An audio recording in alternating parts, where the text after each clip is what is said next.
quê? Daquilo que conduz a eletricidade, que é o que a gente chama da carga elétrica. Então, os conceitos iniciais, a carga elétrica e seus processos de eletrização, para poder aí sim a gente saber calcular a força entre elas.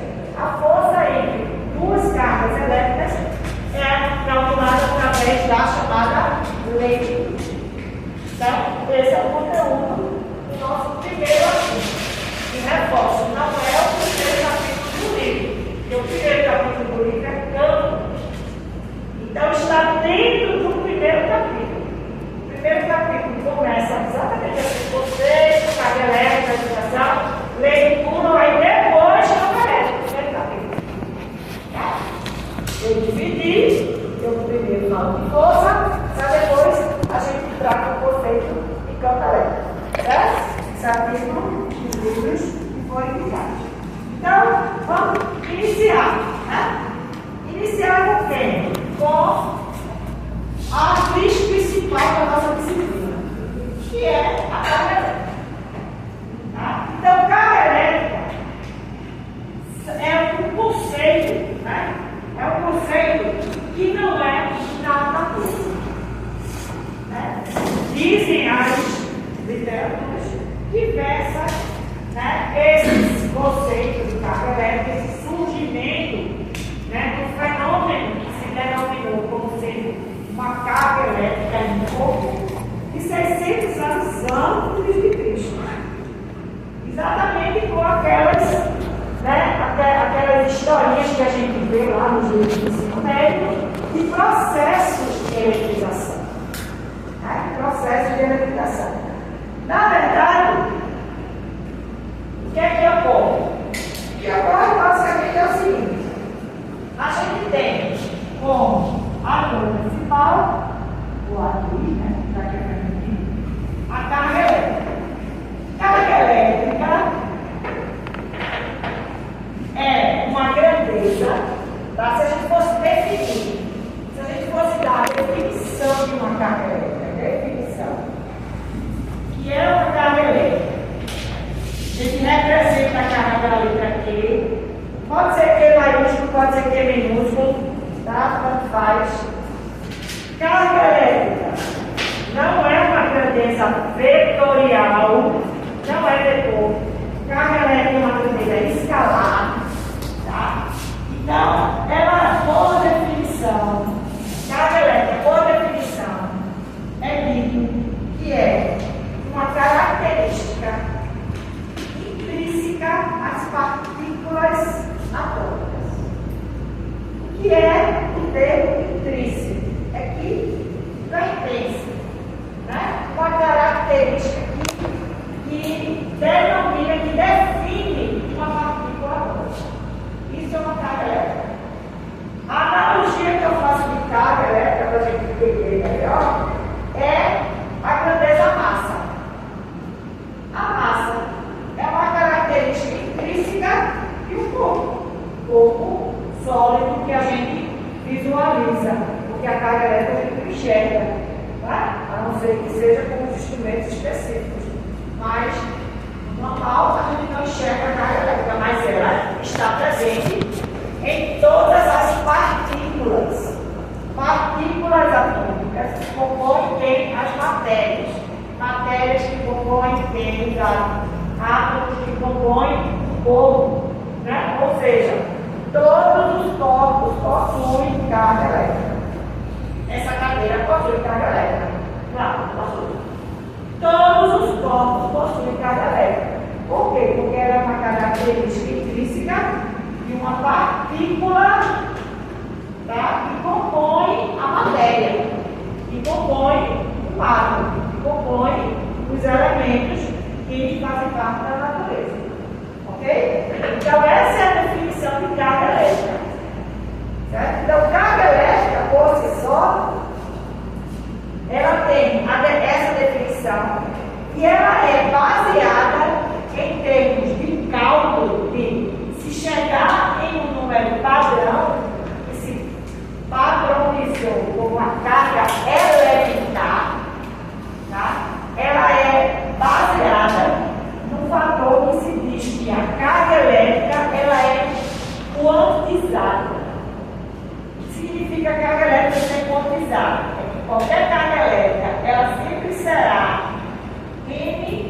vezes a chamada carga elementar. Quem é essa carga elementar? É uma carga padrão que tem um valor de 1,6 vezes 10 a menos 19 unidade de carga elétrica no SI Coulomb, que é essa letrinha maiúscula aqui, esse C maiúsculo. Isso aqui, esse Ezinho aqui, é o que se chama de carga elementar. É uma grandeza, uma constante física, padrão, carga elementar. Carga elementar. Coulomb é a unidade. Então, unidade de carga, unidade no SI. Lembra do SI? Sistema Internacional de Unidades. Tá? Sistema Internacional de Unidades. Então, unidade de carga no SI é a unidade, é o Coulomb. Essa é a unidade de carga no SI. Então, quando a gente der o valor de uma carga elétrica qualquer, ela vai ser sempre o número de partículas portadoras de carga vezes essa carga elementar. Então, esse N aqui, ele é o número de partículas portadoras de carga. Número de partículas portadoras de carga elétrica. É esse N daqui. Então, essa carga, ou qualquer carga elétrica, ela vai ser sempre esse número de partículas portadoras de carga vezes a carga elementar. E a carga elementar, ela é padronizada como sendo 1,6 vezes 10 a menos 19 Coulomb. Ok? Então, essa é uma característica importante da carga elétrica.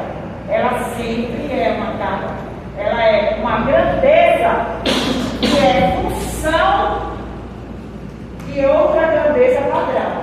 Daí se dizer que ela é quantizada. Se usa esse termo fisicamente falando. Tá? Então, o que foi que se descobriu? Né? Como é que se chegou nisso? Se chegou nessa definição de carga exatamente por observações, por processos, né? de eletrização. E aí, se a gente lembrar, né? Existem na natureza 3 processos de se eletrizar corpos. E os 3 processos são quais? O processo de atrito, né? Quando a gente atrita 2 corpos, a gente faz com que?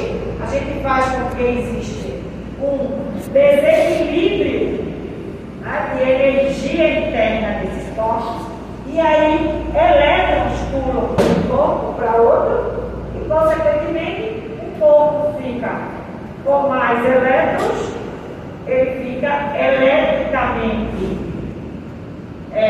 negativamente eletrizado, e aquele que perde, ele fica com mais prótons, e aí ele fica positivamente eletrizado. Então, o processo de eletrização, aqui. Outro processo de eletrização é simplesmente o contato, o encostar. 2 corpos que têm quantidade de cargas diferentes, obviamente, e aí, quando eles entram em contato, os elétrons, mais uma vez, que são as partículas que estão na superfície, né, na atmosfera, então esses elétrons eles podem migrar de um corpo para outro, ocasionando também esse processo de eletrização. E o terceiro processo é quando a gente pega um corpo já eletrizado e o outro totalmente neutro. O que é um corpo neutro? É que tem a mesma quantidade de elétrons e a mesma quantidade de prótons. E aí esse corpo está neutro. E aí se eu pego alguém que está eletrizado e aproximo, eu não preciso encostar. É o que a gente chama de processo de indução. A gente induz a esse corpo se desestabilizar, ou seja, elétrons dele vão sair e vão vir para esse corpo que está eletrizado. E aí, consequentemente, esse corpo que estava neutro, ele passa a ficar eletrizado também. Então, são esses três tipos de processos que existem. Obviamente que esses processos só vieram ter denominação muito tempo depois. Mas os fenômenos que foram observados são fenômenos que a literatura diz, que é quando se traga um paninho, se traga um vidro, aí aproxima, os papeizinhos, ou se fricciona o dente do cabelo, aí junta perto de pedaços pequenos, e aí os papeizinhos são atraídos. Ou seja, são processos de eletrização que foram verificados para se chegar nessas deduções de dados. Só que aí o que se verificou foi o seguinte: e por que, quando há esse processo de eletrização, quando há essa aproximação, esse afastamento de corpos, significa que existem tipos de cargas diferentes. Ou seja, existem dois tipos de cargas. Quando a gente diz que existem dois tipos de cargas, é em função do sinal da carga. Então, existem cargas positivas e cargas negativas. E aí, muito mais para frente, aí já quimicamente falando, se vem naquele modelo, que todo mundo sabe da química, que a gente tem o núcleo e tem ao redor do núcleo as camadas aonde estão quem? Os elétrons. Não é assim que a gente aprende lá na química? Essas partículas são as partículas negativas. Grudado no núcleo estão quem? Prótons e nêutrons. Prótons e nêutrons. Os prótons são as cargas positivas. O nêutron é aquelas partículas que não são portadoras de cargas elétricas. E os elétrons são as partículas que são portadoras de cargas negativas. Então, se chegou experimentalmente e observando que existiam dois tipos de cargas. E, por isso, em alguns momentos, se viu quando se friccionavam corpos que tinham mesmas cargas, esses corpos, eles não se atraíam, eles se afastavam. E quando se friccionavam, em termos de atrito, corpos que tinham cargas de sinais contrários, esses corpos se atraíam e não se afastavam. Então aí é mais uma observação que se teve a partir de que premissa? Da premissa que existem dois tipos de cargas, ou melhor, dois sinais de cargas. Existem as cargas positivas e existem as cargas negativas. Então, nós temos na natureza cargas positivas e cargas negativas. E aí, observou-se que quando se aproximavam dos corpos que tinham a mesmo tipo de carga, mesmo tipo, não significa que tenha a grandeza 10 culos, 10 culos, 20 culos, 20 culos, 40, não. Dois tipos de cargas. Cargas de mesmo sinal sempre vão se afastar. Cargas de sinais contrários sempre vão se aproximar. Vão ser atraídas. As cargas de sinais contrários se atraem, as cargas de mesmo sinal se repelem, se afastam. Saem uma perto da outra, ou seja, elas tendem a se afastar. Que foi isso que foi observado. Tá? Então, está aqui dizendo: existem dois tipos de cargas elétricas, positivas e negativas, e a outra negativa, e as cargas de mesmo sinal se repelem, e as cargas de sinais contrários se atraem. Certo? Então, aqui a gente traz essa parte química aqui, só para relembrar, né?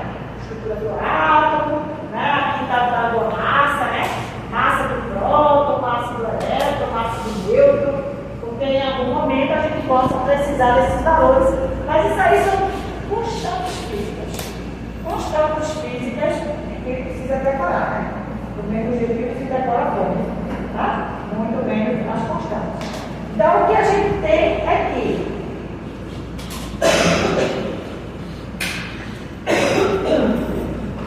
Os objetos, eles podem ficar carregados, perdendo ou ganhando elétrons, que é através desses processos de eletrização. Então, se ele ganha elétron, ele fica carregado negativamente. Se ele perde elétron, significa que ele ficou mais próximo, então ele fica eletrizado positivamente. Então pode ganhar ou pode perder. Tá? Os chamados condutores e isolantes são o quê? São tipos de materiais que têm na sua estrutura molecular essa característica de poder facilitar a passagem de energia ou não.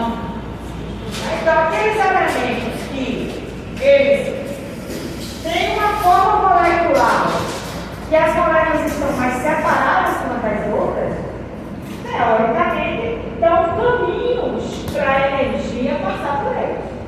Seja essa uma energia elétrica, seja energia térmica, calor, seja qualquer outra forma de energia. Então, existe um caminho por onde passar porque as moléculas são separadas. Isso é a estrutura molecular daquela substância. Tá?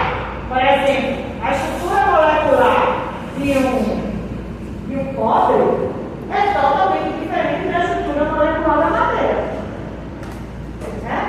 Se a gente tivesse aqui um microscópio, pegasse um pedaço de madeira e pegasse um pedaço de cobre, a gente ia ver que a estrutura molecular, as moléculas, a composição, a forma como as moléculas se interligam, né, em materiais isolantes é totalmente diferente dos materiais condutores.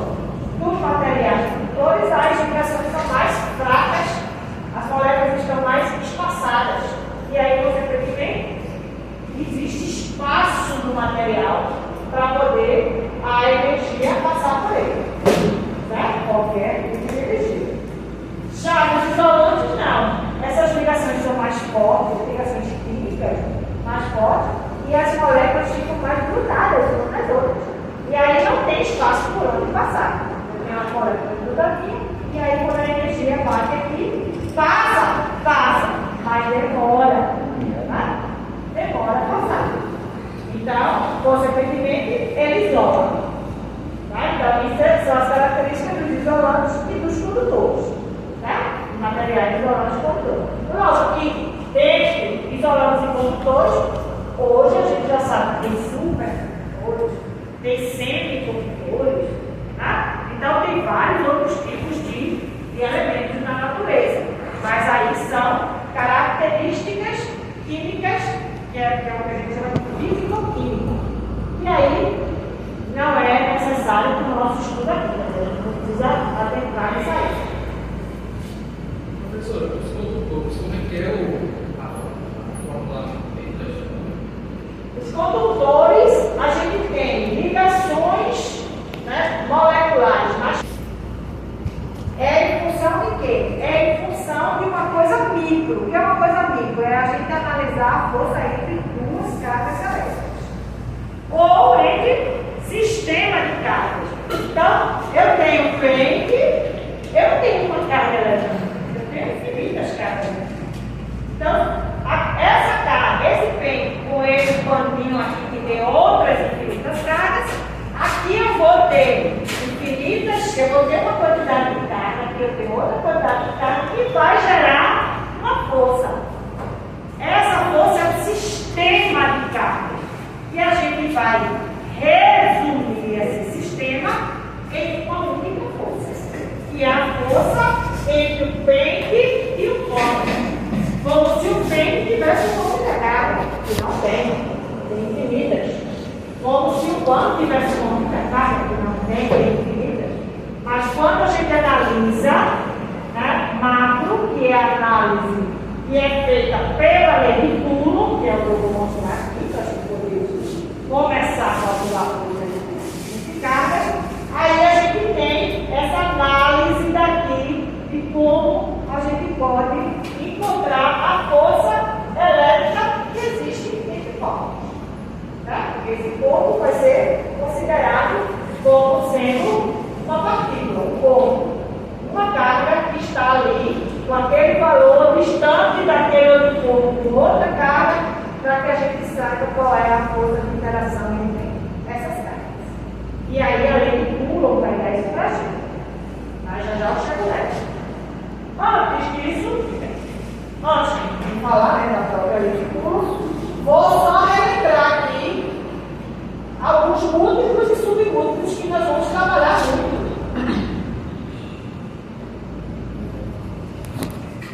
no nosso estudo elétrico, né?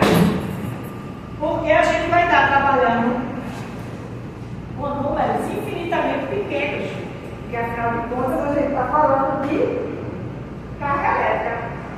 Está ali, a carga elementar, a ordem de grandeza dela é de menos 19. Então é um número infinitamente pequeno. E aí significa que nós vamos estar trabalhando sempre com submúltiplos. E os submúltiplos mais usados, mais trabalhados na física elétrica são o micro, o nano e o pico. Então esses são os três submúltiplos que nós mais trabalhamos a título de carga elétrica. A título de carga elétrica. E aí, cada um deles tem o seu fator de conversão. Por que a gente tem que trabalhar com fator de conversão? Porque nós temos que trabalhar sempre, com qualquer grandeza física, no Sistema Internacional de Unidades, que é o chamado SI. Então, que é o Sistema Internacional de Unidades. É a unidade padrão que internacionalmente é válida para determinada grandeza. Para a grandeza campo, ou para a grandeza carga elétrica, a unidade é o Coulomb. Então, se eu tiver uma carga, se eu tiver uma questão que a gente vai ter, e o valor da carga é, por exemplo, 2 microcoulomb, eu não posso usar o valor de 2 microcoulomb. Eu tenho que usar o valor de 2 vezes 10 a menos 6 coulombs. Porque o micro equivale a 10 a menos 6. Se aqui eu tiver nano coulomb, eu jogo aqui 10 a menos 9. Se aqui eu tiver picocoulomb, eu jogo aqui 10 a menos 2. Né? Então, sempre vamos estar trabalhando com esses três submúltiplos aqui, para a carga elétrica. Já para a distância, porque a gente vai trabalhar com distância entre cargas, né? Distância entre a carga em um determinado ponto, para calcular ponto, por exemplo. Já para a distância, nós vamos trabalhar muito com centímetros e milímetros. São as unidades mais usuais. Porém, no SI, a unidade de distância é metros. Então, eu vou ter que transformar em centímetros para metros. Tá? Está aqui o fator 100 centímetros. Eu multiplico por 10 a menos 2. E de milímetros para metros, eu multiplico por 10 a menos 3. Então, eu tenho que saber centímetros, milímetros, micro, nano e pi. São esses submúltiplos que a gente mais utiliza dentro da física elétrica. Certo? Aí, nos exercícios, a gente vai trabalhando. E aí, você vai pegando. Tem isso aí anotado numa prova, seria qual? O quê? Tem esses números anotados no papel. Numa prova seria como não, né? Isso, ó, você fazendo exercício, quanto mais exercício você fizer, você vai ter esse tempo. Se esquecer, qual é o mesmo fator de correção? Eu digo fator de correção. Mas é bom vocês terem em mente esses fatores de correção. Certo? De centímetro e milímetro, isso aí a gente aprende desde criança, certo? Tá vendo? Agora, micro, nano e pico é que a gente isso. Nano, pico e micro, nano e pico é que são mais usuais na física elétrica. Né? Mas são subgrupos do mesmo jeito. Né? Mas na necessidade a gente bota o fator de correção lá, sair evidente. O importante é que vocês têm que saber que tem que pegar em puro. Ou seja, que tem que transformar se for necessário. E aí é onde é que vai aparecer essa necessidade. É exatamente na fórmula para calcular a lei de Coulomb. Ou seja, a fórmula que nós vamos usar para calcular a força elétrica entre duas cargas. A fórmula é esta. Esta daqui é a fórmula que é a chamada lei de Coulomb, fórmula da força elétrica. Força elétrica. Fórmula para se calcular a força elétrica entre duas cargas. Duas cargas. A lei de Coulomb é uma fórmula e fala, que expressa que é lei, né? Então, se é lei, a gente não descumpre, a gente cumpre, tá? Então, é uma lei física, que não foi derrubada até hoje, porque ela é real e ela acontece na natureza exatamente dessa forma. Tá? De forma, a lei de Coulomb diz o seguinte, que a força de interação entre duas cargas elétricas, chamadas cargas pontiformes. Por que chamadas pontiformes? Porque a gente despreza as dimensões da carga. A carga é tão pequenininha que não interessa o tamanho dela. Então as dimensões dela são desprezadas. É como se ela tivesse a forma de um ponto. Daí o nome pontiformes. Então a força de interação entre duas cargas elétricas pontiformes, ela é diretamente proporcional ao produto das cargas. Ou seja, diretamente proporcional ao módulo, né? Não é nem só ao módulo do produto das cargas. E é inversamente proporcional ao quadrado da distância entre essas duas cargas. Isso é o que diz a lei de Coulomb. Vejam que a lei de Coulomb fala de proporcionalidade. Não fala de igualdade. Não está dizendo a força de interação entre duas cargas é igual. Não está dizendo igual. Está dizendo é proporcional. Ou seja, matematicamente é isso aqui, proporcional. Símbolo de proporcionalidade. A força é proporcional ao produto das cargas, módulo da carga, e é inversamente proporcional, denominador, inversamente proporcional, ao quadrado da distância entre essas cargas, entre cada uma e cada uma. Distância R, distância entre 1 e 2, ao quadrado. Isso daqui é a lei de Coulomb. Tá? Fala de proporcionalidade. Porém, obviamente que você ter um valor proporcional não te dá o valor real. Então, é necessário que se encontre o valor dessa grandeza. E aí, matematicamente, quando existe uma proporção entre grandezas, para a gente transformar essa proporção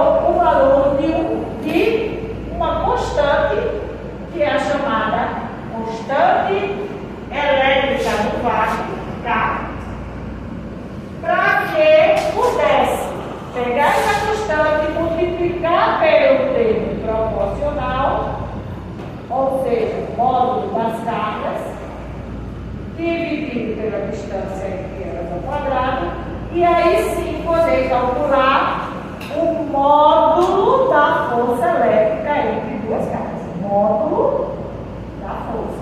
Aqui é o módulo. Aqui é a lei. E aqui é como eu calculo esse módulo.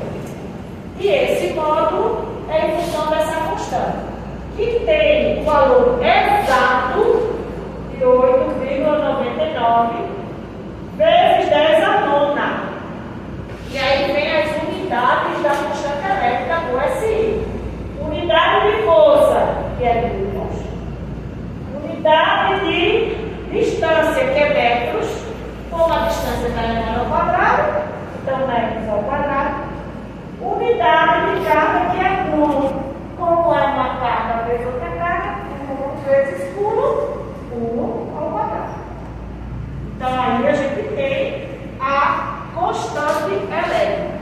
Constante elétrica no vácuo, 8,99 vezes 10 a nona newtons por metro ao quadrado, todo coulomb ao quadrado. Ah, Vânia, temos que usar 8,99? Não, a gente pode arredondar para 8. Tá? A gente não tem a necessidade precisa de usar 8,99. Podemos usar 9,99 vezes 10 a nona newtons por metro ao quadrado. Vezes metro ao quadrado por coulomb ao quadrado, no lugar de usar o 8,99. Não tem problema. Os livros que nós adotamos, eles usam exatamente 8,99. Então, se pegar o exercício do livro e for fazer, provavelmente, se vocês fizerem arredondando para 9, vai dar uma diferençazinha de casas decimais na resposta final. Não vai estar errado. Tá? É só pelo fato de ter aproximado o valor da constante. Mas o valor da constante, o valor exato 8,99, vamos usar aproximado 9 vezes 10 a nona. Ok? Agora, vejam que isso é um módulo. E aí, eu já falei, força é a grandeza vetorial. Então, se eu tenho uma forma para calcular o módulo, como é que eu sei qual é a direção e qual é o sentido da força elétrica entre as cargas? Então, eu preciso dessas informações. Porque força é vetor. Se é vetor, eu tenho que calcular o módulo, eu tenho que saber a direção e tenho que saber o sentido da força. Senão, eu não sei qual é a força. Se eu disser que a força é de 10 newtons, eu não estou dizendo nada. Eu só estou dando o módulo dela. Sim, 10 newtons de que direção e que sentido? Tem que saber a direção e o sentido da força. E como é que a gente sabe essa direção e esse sentido? Aí, Newton completa, né, a própria lei dele. O sentido, né, o sentido de quem? Da força, né? O sentido da força está na linha imaginária entre aspas. Essa linha não existe. A gente imagina que é uma linha entre as cargas. Existe uma linha entre as cargas. Então, o sentido está na linha imaginária que une as cargas e a direção depende do sinal das cargas. Então, vamos lá. Cargas de mesmo sinal. A gente já viu aqui. Cargas de mesmo sinal, elas se repetem. E cargas de sinais contrários, elas se atraem. Então, a atração e a repulsão será o sentido da carga. E a direção estará na linha que une as cargas. Certo? Então, essa é a maneira que a gente tem para calcular a força elétrica entre duas cargas. Assim, o que é que isso daqui está dizendo? Isso aqui está dizendo é o seguinte: vamos admitir que eu tivesse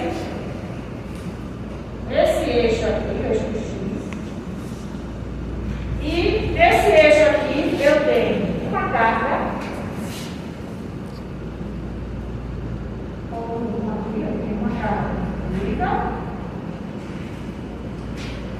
e tenho aqui Tá? Eu tenho outra carga. Como é que fica?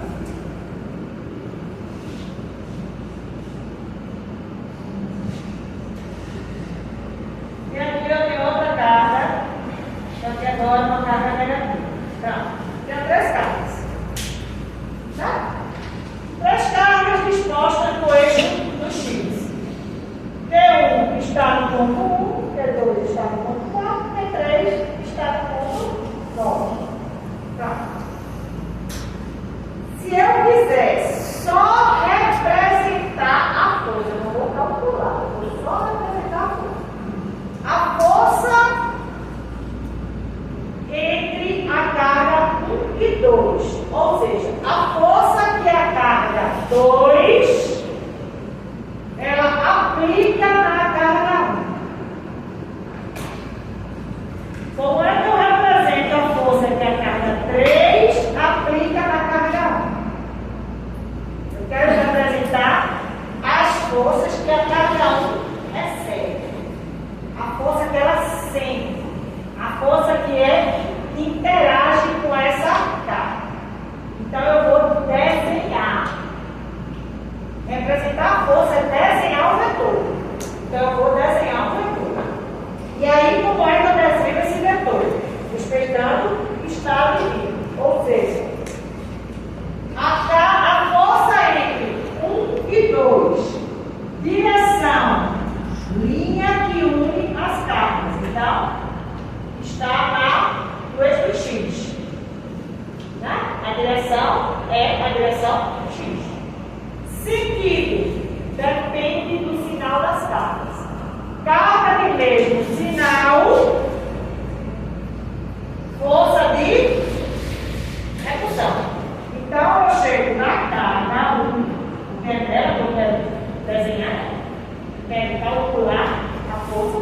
Na carga 1, eu vou desenhar uma força que 2 vai exercer nela. E vai ter a direção da linha, ou seja, vai ser uma força horizontal, e o sentido vai ser se afastando da carga 2. Por que se afasta? Porque elas têm mesmo sinal. Mesmo sinal, se afasta. Certo? Então, essa sequinha é a força entre a carga 1 e a carga 2. Ok? A representação do vetor. Entre 3 e 1 agora. Mesma coisa. Linha que une as cargas. Horizontal. Continua aqui horizontal. Sentido agora. Carga positiva com carga negativa. Ou seja, carga de sinais contrários. Força de atração. Então, na carga que eu desenho uma força sendo atraído, puxado por Q3. Q3 está puxando o Q1. Então, eu aponto para ela. Porque ela tem sinal contrário. E aqui eu tenho uma força entre 1 e 3. Que situação é essa? Aí a gente vai na situação vetorial. 2 vetores que têm a mesma direção e sentidos contrários. O que é que a gente faz? O que é que a gente faz? 2 vetores, mesma direção e sentidos contrários. O que é que eu transformo em um vetor só? A gente subtrai. Então vai subtrair do maior do menor, que eu não sei quem é, eu não calculei. Tá? E vou ter apenas um único vetor, que vai ser a força que um vai receber.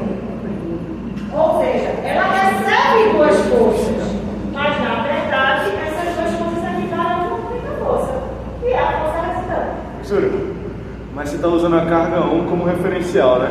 É. Porque na carga 2 ela também vai estar sofrendo o mesmo vetor de... É outra história. Eu entendi. estou só exemplificando a 1. Entendi. Mesma coisa eu posso fazer para 2. Mesma coisa eu posso fazer para 3. E aí a gente Então usa-se um referencial. Usa-se um referencial para ver qual é a força. Referencial. Entendi. A questão vai pedir assim: dadas as cargas, calcule a força na carga 3. Então, se é 3, só desenho de 3. Calcule as forças em cada uma das cargas. Calculo uma aqui, depois calculo outra aqui, depois calculo outra aqui. Tudo separado aqui. O que não existe é, dado as 3 cargas, calcule a força na carga 1. Aí eu chego, o módulo da força, aí eu vou chegar aqui e escrevo constante, módulo de 1, módulo de 2, módulo de 3. Sobre os cargas. Isso existe? Não. Porque a lei do Coulomb diz que a interação entre Duas cargas. Então cada caso é um caso. duas, não, cada caso é um caso, não, são duas. Não se calcula. Não, no qual caso, é eu me refiro a um interagindo com 2, depois o 2 interagindo com 3, Sim. e 3 com 1. Aí sim, cada caso é um caso. Mas isso só serve para ver a direção do vetor, no caso, né? Isso serve para Ou o sentido achar do a vetor. força. Então, o sentido da força, né? Achar a força, módulo, direção e sentido. Sim. Né? Porque na carga 2 ela estaria para lá, né? Mas aí o módulo que 1 exerce 2 é o mesmo que 2 exerce 1. Sim, então. O Só módulo. mudaria o sul. A direção é a mesma, mas o sentido é contrário. Terceira lei de Newton. Ação e reação. Certo? Então, isso é o que a gente vai trabalhar caso a caso. Que é o que a gente chama de um sistema de cargas. Eu tenho mais do que 2 cargas. Se eu só tiver 2, eu não tenho sistema nenhum. Porque a força que 1 exerce 2, aqui 2 exerce 1, acabou. Pego a lei de Coulomb, calculo o módulo, direção e sentido, represento conforme e está aqui. Agora, se eu tenho um sistema, ou seja, se eu tenho mais de uma carga, aí sim a gente precisa, isso aqui, ó. Quando temos mais, né, a mais de 2 partículas, mais do que 2 partículas carregadas, desejamos calcular a força exercida, o somatório vetorial. Não é uma soma homogênea, é uma soma vetorial. Ou seja, o que é que eu chamo já a atenção agora? É que a gente calcula o módulo da força com a fórmula. Agora, eu só sei como é que eu vou calcular a força resultante se eu desenhar o vetor. Porque aí eu preciso desenhar o vetor para ver qual situação vetorial vai se encaixar. Quais, Maria? Que eu não me lembro. Foi antes do carnaval, foi no ano passado isso. Então, quais são as formas vetoriais que a gente viu? As formas vetoriais que nós vimos foi: eu posso ter vetores na mesma direção e no mesmo sentido, eu somo. Eu posso ter vetores na mesma direção e sentidos contrários, eu subtraio. Eu posso ter 2 vetores que formam entre si 90 graus, a gente acha que é teoria da identidade. Eu posso ter vetores que não formam 90 graus, estão em direções distintas, totalmente diferentes, e aí eu vou ter que decompor esses vetores. Então, as situações vetoriais que nós vimos antes do carnaval é o que baseia